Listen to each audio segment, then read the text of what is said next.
let us get right into it because I have been thinking about a specific trajectory that feels almost inevitable. We all cheered when Jason finally made the ultimate choice to step away from the mob. We looked at the screen and thought that his declaration of independence was his final victory, the moment he broke the cycle for good. But what if breaking the cycle is exactly what seals his fate to repeat it? What if his attempt to leave the criminal underworld is actually the prologue to his absolute, inescapable imprisonment within it? If you ask me, the writers are setting up a Greek tragedy of epic proportions, and it all hinges on the biological vulnerability of a man who has always seemed invincible. Right now, we are watching Jason settle back into civilian life. He returned from his harrowing captivity, had a profound epiphany about his priorities, and looked Sonny right in the eye to resign as the legendary enforcer. He wants to be a father to Danny. He wants to leave the violence, the paranoia, and the endless turf wars behind. Sonny, surprisingly, seems to be accepting this, perhaps because Jason recently protected Rocco and proved his foundational loyalty to the family. It feels like a clean break. It feels like Jason has finally earned his peace. But we all know that the criminal underworld does not respect peace, and it certainly does not let its greatest weapon simply walk off the battlefield. This is where my theory takes a dark, highly plausible turn. I do not think the catalyst that pulls Jason back will be a rival gang or a shootout. I think it will be a sudden, catastrophic failure of the human body. I believe Sonny is going to suffer a massive, life-threatening heart attack. For decades, Sonny has survived bullets, bombings, and betrayals, but he cannot outrun the sheer stress of his lifestyle. The recent chaos with Jens, the constant betrayals, the paranoia, it all takes a toll. A severe cardiac event requiring emergency surgery would instantly strip away his armor. It is a brilliant narrative device because it is the one enemy Sonny cannot intimidate or shoot. Think back to the times when Sonny was unexpectedly taken off the board. Remember the chaos when he was presumed dead and living with amnesia? The moment the king is perceived as weak or absent, the sharks begin to circle the territory. In the past, the organization survived those absences because Jason was standing guard, a terrifying sentinel keeping the wolves at bay. But this time, the dynamic is entirely different. Jason is no longer the loyal soldier standing at the gates. He is the guy who just handed in his resignation. The tension created by this specific absence is where it gets incredibly interesting, because the power vacuum will be wider and more dangerous than ever before. Into this terrifying void steps the perfect opportunist. It has been a while since we have seen Selena, but we know her ambition never sleeps. While other rivals might try to kick down the front door with guns blazing, Selena operates with a terrifying, quiet sophistication. She has always harbored a deep, simmering desire to seize total control of the territory. If she hears that Sonny is lying helpless on an operating table, her mind will immediately calculate the odds. She will see this not just as an opportunity, but as the golden moment to launch a silent, bloodless coup that leaves her holding all the cards. I am convinced that Selena would not rely on crude violence to finish the job. She would use the sterile, trusted environment of the hospital as her weapon. It is highly likely she would identify a vulnerable surgeon or an anesthesiologist, perhaps someone drowning in gambling debts or harboring a dark secret, and buy their soul. The plan would be chillingly simple. Ensure that Sonny never wakes up from the anesthesia. A slight miscalculation of medication, a momentary delay in responding to a dropping heart rate, and the legendary Kingpin is gone, with his death chalked up to natural surgical complication. It is the perfect, untraceable assassination. However, Selena's flawless plan fails to account for one crucial variable: the deeply ingrained instincts of Jason. He may have verbally quit the business, but you cannot simply turn off decades of hypervigilance.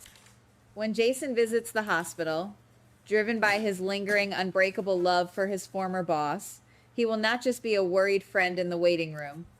His eyes will scan every detail. He will notice the subtle, terrifying anomaly. A nurse who avoids eye contact. A surgeon who is sweating just a little too much in the freezing corridor. A chart that has been slightly altered. Jason's survival instincts are sharper than ever. Remember the sheer psychological endurance Jason demonstrated during his recent captivity? He learned to read the absolute smallest shifts in human behavior just to survive another day. He will apply that exact same intense scrutiny to the hospital staff. I can clearly see the scene playing out. Jason quietly cornering the compromised doctor in a supply closet, his voice barely above a whisper, dismantling the assassination plot piece by piece. He will intervene just in time to stop the lethal dose from being administered, effectively neutralizing Selena's immediate strike. But here is the tragic twist that anchors my entire theory. Jason will stop the murder, but he will not be able to stop the biological damage. Sonny's heart might simply be too weak to recover fully from the trauma of the event. I believe Sonny will slip into a deep, indefinite coma. He will not be dead, which means the Empire cannot officially be handed over, but he will be completely incapacitated. The king is asleep, the throne is empty, and the gates are entirely undefended. The news will leak to the streets within hours, and the criminal underworld will prepare for a massive, bloody war. Now, I have to stop and ask myself a serious question. Am I just projecting my own desire to see Jason back in action? Could he actually just walk away this time? Let us play devil's advocate and consider the alternative. Could Jason simply grab Danny, pack a bag, and leave town? Could he hand the reins to someone else? Brick is brilliant, but he is an advisor, not a wartime leader. Michael has tried to lead before, and Jason knows firsthand how the darkness of the mob corrupted Michael's innocence. Jason would rather die than let Michael ruin his soul by taking the throne. Furthermore, running away is an illusion. If the organization collapses, the enemies will not just politely take over the shipping routes and the warehouses. They will exterminate the bloodline to ensure there is no future retaliation.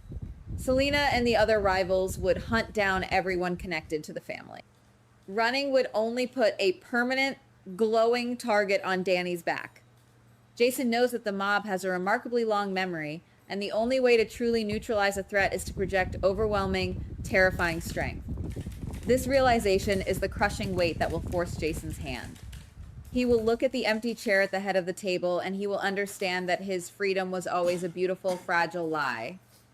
He will step up to take control of the organization, not out of a lust for power, but out of a tragic, suffocating sense of duty.